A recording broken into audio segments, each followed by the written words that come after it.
Hello and welcome to Forever Rugby on Forever Sports, and Andy Farrell weighing in on the debate on the best team of the world. So I thought I'd just do a quick video and talk a little about his quotes and about how exciting it makes the upcoming test series between the Springboks and the Island. Just so much more exciting. As probably the two biggest tests of the year, and you're so frustrating that it's not a 3-test series.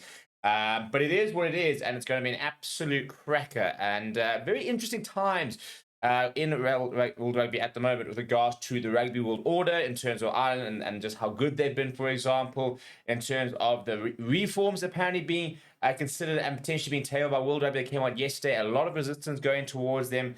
And what will be very interesting is based on sort of some of the law reforms, suggested changes, what the sort of Ireland and South Africa series look like, and sort of the picture it paints, because it is the two best teams in the world, and from a ranking point of view, as well as from an Andy Farrell point of view, right? So before we get into exactly what he said and exactly why the series is going to be so important, please do smash like on the video. Please do subscribe to the channel as well, right? So speaking after their Six Nations victory, Andy Farrell has said that there's no debate about basically who the best team in the world is.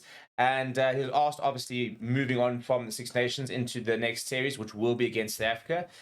He said, and I quote, "It doesn't get any more difficult, does it? Or any more exciting than that."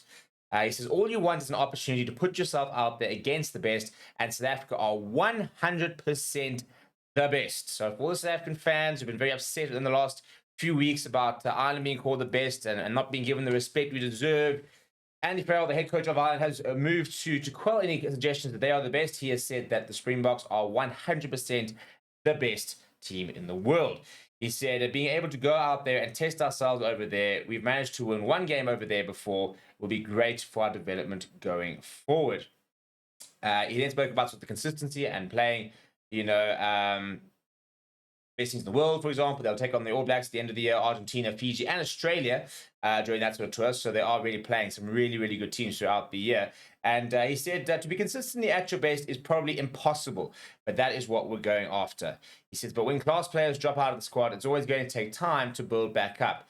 And if you can do that winning or learning from the experiences like at Twickenham or whatever, then that's all well and good. He said, but the reality is, there's plenty more in us, and there has to be for what's coming for the rest of the year. I think he's right. I think, they obviously slipped against England, but apart from that, looked pretty solid for that rest of Six Nations. They are undoubtedly the best team in the Northern Hemisphere. I don't think that anybody can really argue that, and very much a class above the rest in that sort of Six Nations group.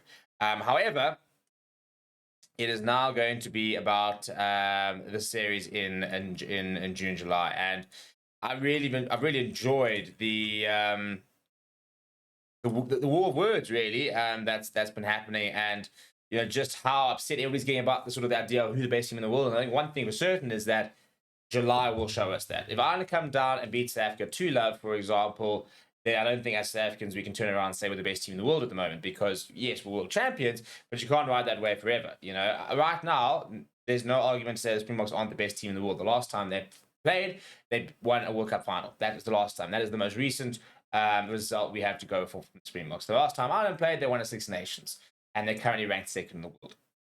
So they then go beat the world champions. They can consider the best in the world. But if South Africa go and beat Ireland 2-0, for example, then of course you're going to sit there and say, well, South Africa are the best team in the world, and so they should be considered. And the ratings will reflect that as well. So very interesting to see exactly how it all goes down. And I'm just really excited. But again, I think based on all sort of the reform stuff like that, some of the law changes will impact both teams. So for example, talking about, fewer scrums, which is obviously going to be a massive change to the Springbok DNA. But also, that substitute role and looking at, limiting potentially tactical substitutions and stuff like that, that's going to impact Ireland hugely as well, because they've really started, especially during the Six Nations, to use their bench to incredibly good effect. And just as they maybe sort of getting the hang of it or being able to use it to the best of their abilities, all of a sudden there's potential rulings that might prevent them from being able to sort of use them as of impact players and stuff like that. So there's no doubt that all these rules are going to affect lots of different teams. But very interesting to see, what the key factors are, what sort of the key moments are during the series, and what we really enjoy out of the series. Could it become a series where the scrums, maybe take center stage and it becomes a massive part of the series? And we sit there saying, no, but you see, we want that. Is it a situation where certain of the reforms, for example, get exposed as to what it might prevent in the future from the series? So I think it's going to be a very good barometer to see exactly what we want out of the game. This 2-match series is going to be very good, very entertaining. But I think also, you want to see rule changes affecting and making the best clashes in the world even better. And I think, if we take that sort of scope, that kind of lens, when we watch these games and sort of see how things might change, I think it might offer us a bit of insight into whether or not these changes might be a good or a bad thing. Let me know what you think, though. Who's taking this 2-match series? What are you most excited about? Let me know down in the comments below. Please do smash like on the video. Please do subscribe to the channel as well. Thank you very much for watching. My name is Steve. I'll chat to you soon.